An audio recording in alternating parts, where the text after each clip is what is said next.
안녕하십니까? 오늘도 우리 새신자 교립반에 참여하신 여러분들을 진심으로 환영합니다. 오늘 여기에 왜 오셨습니까? 뭘 공부하기 위해서? 성경을 공부하기 위해서 여러분들이 오셨습니다. 오늘은 성경은 어떤 책인가? 라고 하는 제목으로 공부하겠습니다. 이게 성경이에요? 지금 제 손에 들려있는 이것이 성경인데, 성경은 하나님께서 이 인류를 창조한 이래 구전으로 이렇게 전해져 내려오다가 기원전 1500년부터 이제 기록되기 시작합니다. 그리고 AD 100년경에 지금 제 손에 들려있는 성경이 완성됩니다. 그러면 여러분들이 보실 때 최소 이 성경이 지금으로부터 몇 년 전의 책? 3500년 전의 책이다. 이 정도 연령이면 고문서 중에 고문서이다. 이러한 고문서는 지금 어디에 있어야 마땅할까요? 박물관 유리함 속에 있어야 마땅하다. 그럼에도 불구하고 오늘날 수많은 사람들에게 가장 많이, 그리고 가장 가까이에서 가장 소중하게 읽혀지고 있는 책이 바로 이 성경책입니다. 왜 그럴까요? 왜 오늘날 수많은 사람들에게 고문서 중에 하나인 이 성경이 가장 인기 있게 소중하게 다루어지면서 읽혀지고 있을까요? 왜 연구의 대상이 될까요?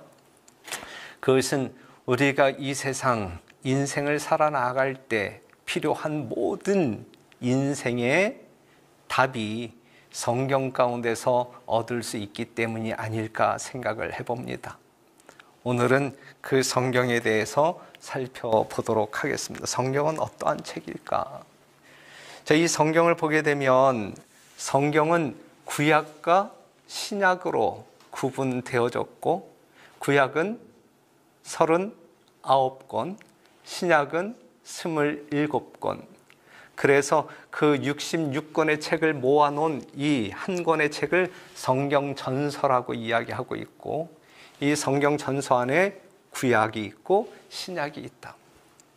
그럼 여러분들이 생각할 때 구약, 신약 이야기하는데, 여기서 말하고 있는 약은 어떠한 약이냐면 약속할 약이다. 한자 표현이 그렇단 말이죠.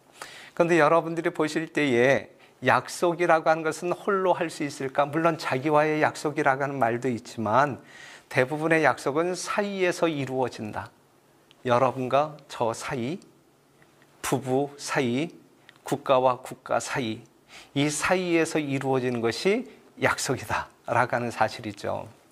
그러면 성경은 하나의 약속의 책이라 볼 수 있죠. 그러면 성경은 누구와 누구와의 약속일까? 그것은 하나님께서 창조한 인류, 사람, 그런데 죄로 말미암아 죽게 된 죄인. 다시 말해서 성경은 하나님께서 죄로 인하여 죽을 수밖에 없는 인류들에게 하신 약속이다 라고 정의할 수 있어요. 이해가 되십니까? 그 약속의 궁극적인 가장 중요한 내용이 무엇이냐면 요한복음 3장 16절에 집약되어 있는데 한번 같이 읽어보시겠습니까? 시작. 하나님이 세상을 이처럼 사랑하사 독생자를 주셨으니 이는 저를 믿는 자마다 멸망치 않고 영생을 얻게 하려 하심이라 그랬어요. 죄로 인하여 죽을 수밖에 없는 사람들을 구원하시기 위하여 구속주 누구? 하나님의 독생자 예수 그리스도를 이 세상에 보내시겠다라고 하는 약속이 성경의 주요 내용이라고 말할 수 있겠습니다. 이해가 되십니까? 네. 그래서 우리가 조금 더 살펴본다고 하면 구약 성경은 하나님의 약속 가운데 특별히 하나님께서 보내실 독생자 예수 그리스도가 언제 어떻게 어떠한 모양으로 이 세상에 등장하실지에 대한 그러한 내용으로 기록되었어요. 이걸 다시 다른 말로 이야기한다고 하면 이 땅에 오실 예수님에 관한 이야기가 구약 성경이다. 이렇게 정리할 수 있겠죠. 그런데 구약 성경에 기록되어진 그대로 예수님이 이 땅에 오셔서 인류의 구속을 위하여 십자가에 죽으시고 그렇게 생애하시다가 하늘로 승천하셨다. 근데 신약은 뭐냐라고 이야기할 때 예수님이 하늘로 승천하시면서 이 땅에 남아있는 모든 인류들에게 또 다른 약속을 해요. 내가 다시 오겠다. 너희들을 하늘로 데려가기 위하여 다시 오겠다. 그래서 구약 성경이 이 땅에 오실 예수님에 관한 약속이라면 신약 성경은 하늘로 승천하신 그 예수님이 다시 오시겠다라고 하는, 다시 오실 예수님에 관한 약속이 신약 성경이다. 그러면 여러분들이 딱 정리할 때 구약도 누구의 이야기? 예수님에 관한 이야기. 신약도 누구에 관한 이야기? 예수님에 관한 이야기. 신구약 모두가 하나님의 아들, 인류를 구속할 예수 그리스도에 관한 이야기다 라고 말합니다. 그래서 요한복음 5장 39절에 이렇게 정리할 수 있는 거예요. 예수님께서 친히 하신 말씀이 뭐냐면 너희가 성경에서 영생을 얻는 줄 생각하고 성경을 상고하거니와, 그 다음의 말씀, 이 성경이 누구에 대하여 증거하는 것이라? 내게 대하여 증거하는 것이라 그랬어요. 여기서 나라고 하는 것은 누굴 이야기해요? 예수님이다. 그래서 구약 성경도 신약 성경도 모두 누구에 관한 이야기? 예수님에 관한 이야기. 이렇게 정리할 수 있어요. 여러분들에게 누군가가 성경이 뭡니까? 한마디로 말씀해 보세요 라고 이야기한다고 하면 뭐라고 답변하시겠어요? 성경은 예수님에 관한 증언의 이야기다. 이렇게 말할 수 있겠죠. 할 수 있겠죠? 예, 바로 그렇게 정리할 수 있는 것입니다. 그러면 성경과, 지금 우리가 공부하고 있는 이 성경과 영생은 어떠한 관계가 있는지 좀 생각해 볼 가치가 있다고 봅니다. 요한복음 17장 3절에 있는 말씀을 보면 어떤 말씀이냐면 영생은, 여러분들이 갈망하는 영생은 곧 유일하신 참 하나님과 그의 보내신 자 누구? 예수 그리스도를 뭐 하는 것이다? 아는 것이다. 영생은 뭐 하는 것이다? 아는 것이다. 누구를? 예수님을 아는 것이다 그랬어요. 여러분들이 영생을 갈망하는 사람이라고 하면, 영생을 꼭 얻고자 한다고 하면 누구를 반드시 알아야 한다는 이야기예요? 예수님을 알아야 한다는 이야기죠.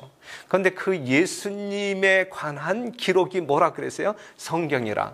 그렇다고 하면 성경을 연구하지 아니하고 예수님을 알 수 있을까요? 없을까요? 정확히 알 수 있을까요? 없을까요? 없는 거예요. 그렇기 때문에 성경을 연구함으로 우리는 누구를 알고 예수를 알고, 예수를 알게 됨으로 말미암아 그 예수님을 믿게 될 때에 하나님께서는 우리에게 영생이라고 하는 것을 선물로 주신다. 이것이 성경의 이치라고 말할 수가 있겠어요. 중요한 말씀이죠. 이해가 되시나요? 분명히 이해하셨으리라 생각이 되어집니다. 그래서 어느 날 율법사, 오늘날 변호사라고, 어떤 그 법조인이라고 말할 수 있겠죠. 이 율법사가 예수님을 찾아왔어요. 누가복음 10장 25절에 있는 말씀을 보면 어떤 율법사가 일어나 예수를 시험하여 가로되 선생님, 내가 무엇을 하여야 영생을 얻으리이까 그랬어요. 이 율법사도 여러분들과 마찬가지로 뭐에 대한 관심이 있었어요? 영생에 대하여 관심이 있었다. 어떻게 하면 영생을 얻을 수 있겠습니까? 라고 물었을 때에 예수님께서 하신 대답이 뭐예요? 예수께서 이르시되 율법에 무엇이라 기록되었으며 내가 어떻게 읽느냐 그랬어요. 예수님께서 뭐라고 말씀하셨어요? 율법에, 여기서 율법이라고 하는 것은 성경이라고 하는 말로 대체시켜도 돼요. 성경에 무엇이라 기록되었으며 내가 어떻게 읽느냐 그랬어요. 우리가 영생을 구하기 위해서 성경에 기록되어진 내용이 중요하다는 이야기예요? 중요해요. 성경은 누구에 대하여 증거한다 그랬어요? 예수님에 대하여 증거한다 그랬어요. 그런데 성경의 내용도 중요하고 또 중요한 것이 있는데 뭐가 중요해요? 어떻게 읽느냐 그랬어요. 여러분들이 밖에 나가면 수많은 교회들을 보잖아요. 그 종탑에 걸려있는 수많은 십자가들을 보잖아요. 교회 간판들이 다 똑같아요? 아니면 다 달라요? 다 달라요. 한 하나님을 경배한다고 하면서, 그리고 같은 성경을 가지고 있으면서 오늘날 이 세상에 수많은 교파가 존재하는 이유가 뭘까? 존재하는 이유가 뭘까? 성경의 내용은 동일한데, 똑같은데, 안식일 교회가 사용하고 있는 성경이나 순복음교회가 읽고 있는 성경이나 장로교회가 읽고 있는 성경이 다 내용은 똑같은데 뭐가 틀려요? 예? 뭐가 틀려요? 뭔가 이해가 틀려요. 이해가. 그냥 성경에 무엇이라 기록되었으며 내가 어떻게 읽느냐. 그냥 성경을 어떻게 읽느냐에 따라서, 어떻게 이해하느냐에 따라서 주장이 틀리기 때문에 뭐가 생겼단 말이에요? 교파가 생겼다. 그래서 이 세상에 수많은 교파가 존재하는 이유는 바로 읽는 방법이 틀리기 때문에 교파가 존재하는 것입니다. 이해할 수 있겠죠? 예, 여러분들이 교회에 오시기 전에 왜 이 세상에 이 교파들이 이렇게 많아야 돼? 이 궁금증이 있었을 터인데 이렇게 이해를 하시면 정확한 이해라고 볼 수가 있어요. 그런데 같은 성경을 가지고 같은 하나님을 믿는 성도들이 이렇게 많은 교파들을 가지고 있는 것이 하나님의 뜻일까? 하나님의 뜻이라고 생각해요? 결코 아닐 거예요. 그렇죠? 믿음도 하나이고 주도 하나이고, 그런데 그렇죠. 하나님의 뜻이 결코 아닐 거예요. 그렇기 때문에 하나님께서는 성경을 어떻게 연구해야 되는지, 어떻게 읽어야 되는지에 대한 지침을 주셨을까요? 성경 가운데 지침을 주셨다. 어떠한 지침일지 우리가 좀 살펴보도록 할게요. 간단하게 성경을 어떻게 연구해야 할지, 어떻게 읽어야 할지 하나님께서 가르쳐 주신 방법을 살펴보도록 하겠습니다. 첫 번째, 베드로후서 1장 20절에 있는 말씀을 보게 되면 여러분들이 먼저 알아야 할 것은 성경의 모든 예언은 어떻게 하지 말지니 사사로이 풀 것이 아니니 그래서요. 성경은 사사로이 풀어서 안 된다는 이야기예요. 우리 멋대로 풀어서는 안 된다는 이야기예요. 아시겠죠? 네, 첫 번째 여러분들이 숙지해야 할 내용은 성경을 연구할 때 이건 사사로이 풀어서는 안 될, 그냥 내 멋대로 풀어서는 안 될 그러한 말씀이구나, 이렇게 이해를 하셔야 돼요. 그리고 두 번째는 요한계시록 22장 18절에 있는 말씀을 보면 내가 이 책의 예언의 말씀을 듣는 각인에게, 각 사람에게 증거하노니 만일 누구든지예요, 예외 없어요, 누구든지 이것들 외에 더하면, 이 성경 말씀 가운데 없는데 더하면 하나님이 이 책에 기록된 재앙들을 그에게 더하실 터이요, 만일 누구든지 이 책의 예언의 말씀에서 제하여 버리면, 있는데 빼버리면, 없애버리면, 무시하면 하나님이 이 책에 기록된 생명나무와 및 거룩한 성의 참여함을 제하여 버리시리라 그랬어요. 그러면 성경 말씀을 연구하게 될 때 성경에 없는 것을 더하거나 있는 것을 빼게 될 때 우리가 구원받을 수 있다는 이야기예요, 없다는 이야기예요? 없다는 이야기예요. 없다는 이야기예요. 중요한 내용이죠. 성경을 연구할 때 가감해서는 안 된다. 있는 것을 빼서도 안 되고 없는 것을 더해서도 안 되고. 그래서 신명기 12장 32절에 우리 하나님께서 엄히 우리에게 명하시기를 내가 너희에게 명하는 이 모든 말을 너희는 지켜 행하고 그것에 뭐 하지 말라? 가감하지 말라. 여러분들 앞으로 성경을 연구할 때 뭐 하지 말라고요? 성경에 없는 것을 더하거나 있는 것을 빼는, 가감하는 어리석은 행동을 취하지 말게 되시기를 간절히 바랍니다. 그 다음에 이사야 8장 20절에 있는 말씀을 보면 마땅히 율법과 증거의 말씀을 쫓을지니 그들의 말하는 바가 이 말씀에 맞지 아니하면 그들이 정령이 아침빛을 보지 못하고 그랬어요. 여기서 아침빛을 그냥 예수님으로 이해를 하셔도 문제가 없는 거예요. 그냥 우리가 하나님의 말씀을 쫓아야 된다는 이야기예요. 여러분들이 하나님의 말씀을 공부하잖아요. 이게 하나님의 뜻이구나 깨달았는데 그 말씀을 쫓아가지 아니할 때, 여러분들의 삶이 그 말씀에 따른 생활이 아닐 때, 여러분들의 삶이 하나님의 말씀에 순종하지 아니할 때 정녕 누구를 보지 못할 것이다? 예수님을 보지 못할 것이다. 그래서 봐봐요. 성경을 연구하는 지침 1번 뭐 하지 말라? 사사로이 풀지 말라. 두 번째 뭐라 그랬어요? 가감하지 말라. 세 번째 뭐라 그랬어요? 오직 성경을 쫓으라 그랬어요. 그 다음에 어떠한 말씀이 있냐면 오직 성경에서 답을 찾으라. 이것이 가능할까? 이것이 여러분들이 성경을 공부하다가 뭔가 궁금한 점이 있는데 이 성경에 대한 대답을 어디에서 찾아요? 밖에서 찾는, 성경 밖에서 찾는 것이 아니라 성경 안에서 찾아야 되는데 이것이 가능할까? 가능할까요? 불가능할까요? 가능하다. 가능하다. 왜 가능하냐면 이사야 34장 16절에 있는 말씀을 보면 너희는 여호와의 책을 자세히 뭐하라? 읽어보라.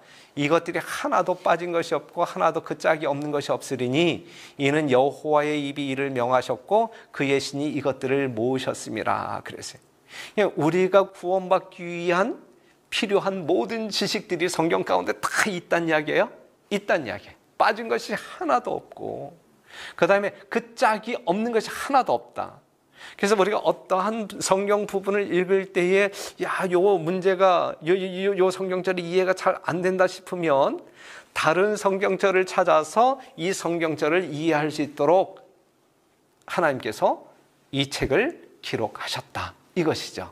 그래서 우리가 성경을 연구하게 될 때 오직 어디에서? 성경에서 그 답을 찾아야 된다.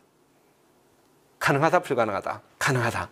그리할 때에 우리는 올바른 신앙으로 정진할 수 있는 것입니다. 아셨죠?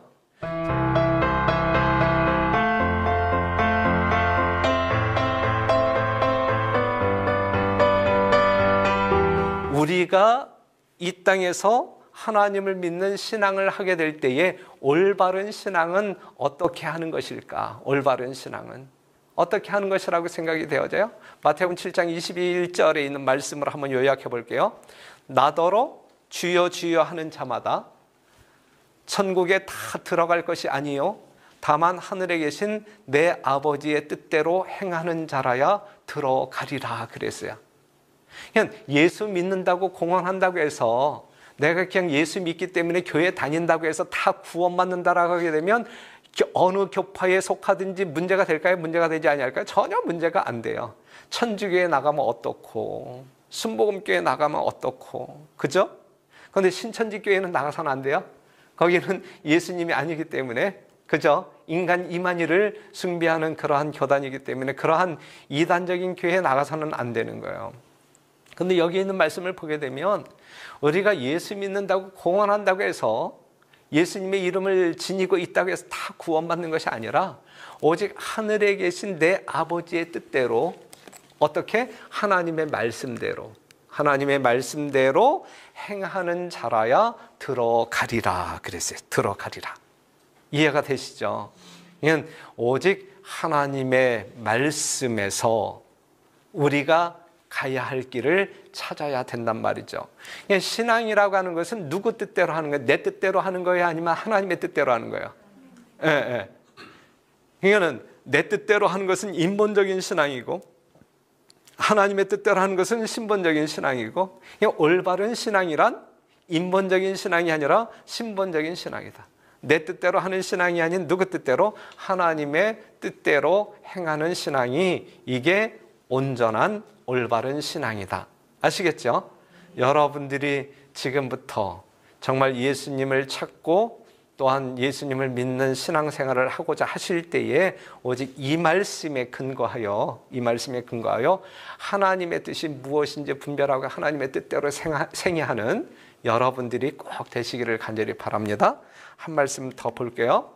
그러므로 누구든지 나의 이 말을 듣고 행하는 자는 그 집을 반석 위에 지은 지혜로운 사람 같으리니 비가 내리고 창수가 나고 바람이 불어 그 집에 부딪히되 무너지지 아니하나니 이는 추초를 반석 위에 놓은 연고요.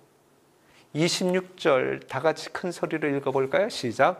나의 이 말을 듣고 행치 아니하는 자는 그 집을 모래 위에 지은 어리석은 사람 같으리니 비가 내리고 창수가 나고 바람이 불어 그 집에 부딪힘에 무너져 그 무너짐이 심하니라. 그랬어요. 여기 지혜로운 사람이 나오고 어리석은 사람이 나와요. 집 짓는 것으로 비유하고 있는데 반석 위에 집을 짓는 사람은 지혜로운 사람, 그 다음에 모래 위에 집을 짓는 사람은 어리석은 사람. 그런데 반석 위에 집을 짓는 사람은 뭘로 비유를 하고 있냐면 오직 누구든지 나의 이 말을 듣고 행하는 자가 그러한 사람이다라고 이야기하고 있어요. 이렇게 신앙생활하는 것이 올바로 하는 신앙이다. 아시겠죠? 여러분들이 어떠한 신앙을 해야 할지 이제 이정표가 설정되었으리라 생각이 되어집니다. 이 말씀을 여러분들에게 당부할게요. 진리를 사고서 뭐하지 말며 팔지 말며 지혜와 훈계와 명철도 그리 할지니라 그래서요. 오늘 여러분들이 성경 말씀을 짧은 시간이지만 공부했잖아요. 성경이 무엇인지 어떻게 연구해야 하는지 올바른 신앙이 무엇인지 여러분들의 신앙생활의 방향이 설정되었다 생각되어지는데 이것이 여러분들의 삶에 아주 흔들림이 없는 원칙으로 굳건하게 서게 되기를 바라고 이 마지막 말씀처럼 여러분들이 오늘 진리를 사셨잖아요. 이 깨달은 진리를 뭐하지 말라? 버리지 말라, 팔아버리지 말라. 그것이 여러분들이 지혜롭게 하나님과의 관계 속에서 영원한 생명을 얻을 수 있는 유일한 방법이다라고 하는 사실을 기억하시고 하나님께 영광 돌리는 아름다운 성도로 성장해 주시기를 간절히 당부하면서 공부를 마치도록 하겠습니다.